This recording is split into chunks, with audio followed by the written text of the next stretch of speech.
Ito na yata ang street food version ng Jollibee Chicken. Pero sobrang mura at may only rice at only gravy pa. Ako nga pala si Ray. Hindi ako Kapampangan, pero dito na ako nakatira. Tara, samahan niyo akong itinda itong fried chicken at only rice natin mga lods. Napansin ko kasi, mahal na masyadong kumain sa labas. Tayo ay nasa fine dining restaurant. Pero laging bitin sa lasa at sa kanin.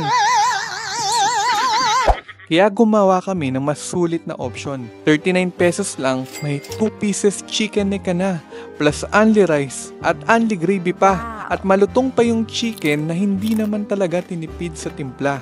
Pero may twist, para humingi ng extra rice, kailangan mo lang kumindat. Oo, legit to. Kindat-kindat para makakuha ka ng kanin. So kung malapit ka sa Mount Carmel School or Our Lady of Fatima University, hanapin mo lang ang Chicks ni Lods mobile cart namin. Tapat lang kami at makikita mo rin kami agad. Subukan mo na. Itag mo na yung tropa mong mahilig sa chicken at kanin at syempre i-follow mo na rin tong page na to para updated ka. See you sa pwesto mga Lods. All glory to God.